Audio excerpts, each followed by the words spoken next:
Well, well, well.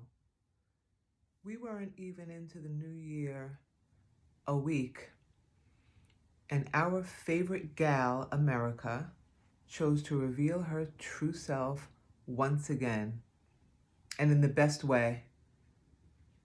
It was the best reveal party ever.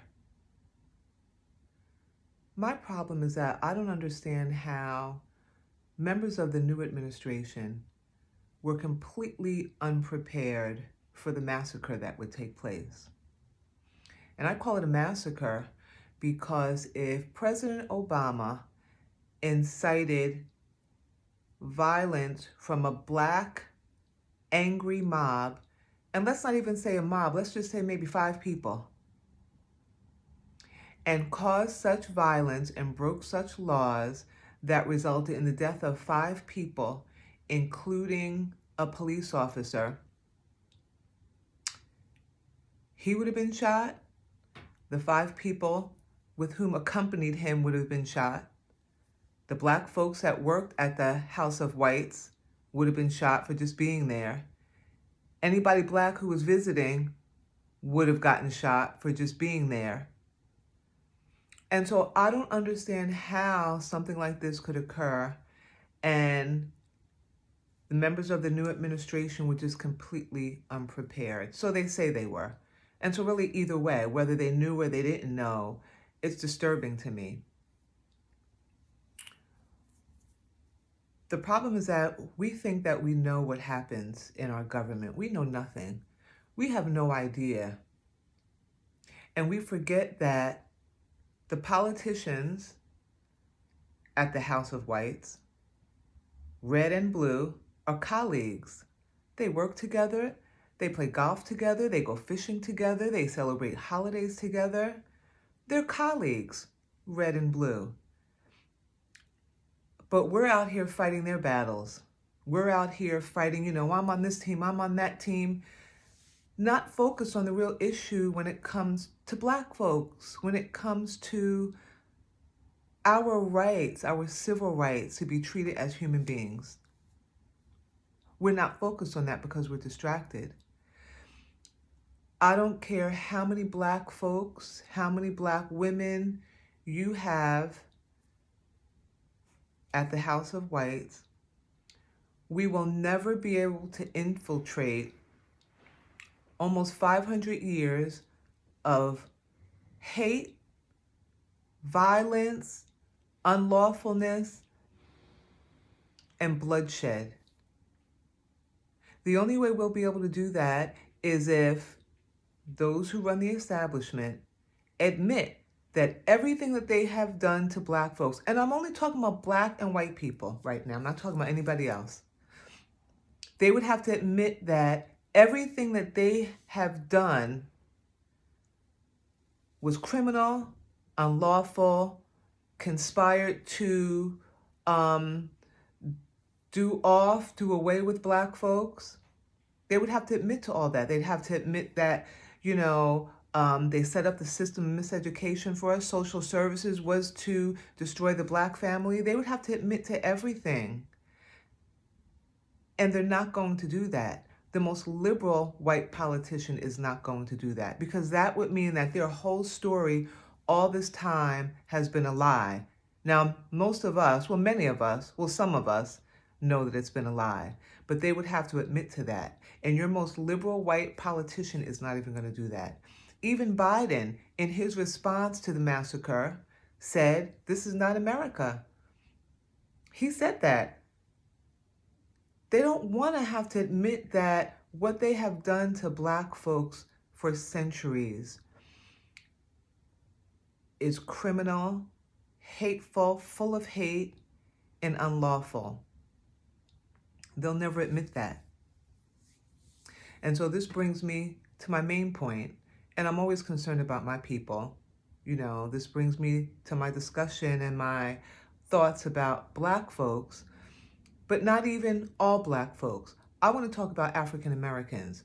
And I know people are going to say, oh, here you are trying to divide black people. I'm not. I'm not trying to divide black people. I'm just trying to discuss the facts. And the facts are the establishment sees Black people, no matter from where you have come, you're all in the same pot with us, with we African Americans. And non-African American Black folks learn that very quickly when they get here. No matter how they feel about African Americans before they get here, they learn very quickly that in the eyes of the establishment, you are Black. We don't care if you're from Haiti, if you're from Ghana, Nigeria, wherever. And so I'm speaking to African Americans because it was our forefathers who were most affected by this, what we have here, this institution of racism. They were affected. And so I think what we continue to try to do is we continue to try to get to where they were trying to go. You know, I think we're like the only group that uses the house on the hill as our basis and baseline for success. Like, we thrive. We want to get there, and that's good. We're successful. We're there. No other group does that. Like, another group may say, okay, you know, we want to get our person in the White House, whatever. But at the same time, they're still doing what they need to do to thrive in their community. And we're not doing that. We're not doing that. We have to understand what was done years ago. There has to be some change because it's not working. It's not working. And we can't continue to just do the same thing over and over and over again. We are thriving to be at that house on that hill, that mess, the most dysfunctional, violent, and corrupt household in the land. That's what Black folks are aspiring to be there. And I'm just saying, I just really hope that we can come up with another way. And there's so many things that are so simple to do. They're so simple. You know, part of our culture has to be our subculture. You know, like, other groups come here and they still operate amongst themselves. They have their stores, and we could do that. It's so easy to do. And I know that there are some who are considering moving out of the country. I get that, and I respect that. I'm not going anywhere. They brought me here. This is where they wanted me, and I'm going to stay here. Because my people, along with the natives, built this land. And I think for those of us who are going to stay here, who are not going to leave and go somewhere else, it's so easy to just rebuild our communities where we stand. Wherever you live, if that's where you want to be, just do something. And then that's where you nurture and you develop your voting block from the local level. Because then we can determine who we want.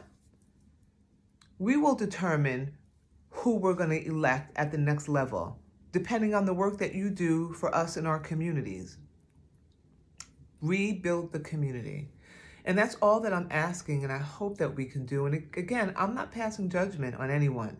It's very difficult to undo what you've learned. And just like the establishment would never take back and accept, and I'm not talking about one or two people, you know, liberal people. I'm talking about those who really are decision makers. It's difficult for them to accept what they've done, and it's difficult for us to accept that we fell for it. It's difficult to undo, and I understand that. You know, I was fortunate enough to have somebody plant my seed of knowledge when I was 16 years old. It took me 25 years to really wake up and just start to change the way that I think. 25 years it took after someone had planted a seed and continued to, you know, try to open my mind. It took me that long. And it's not easy to admit that you've been duped. And I get it, but that's the only way that we can move forward. And so I wish everyone a happy 2021. Hope you're all dodging COVID and dodging the vaccine that comes along with it. And I'm just going to pray that, you know, we just do something. Wherever you are, wherever you stand, let's do something. Build up our communities. Peace.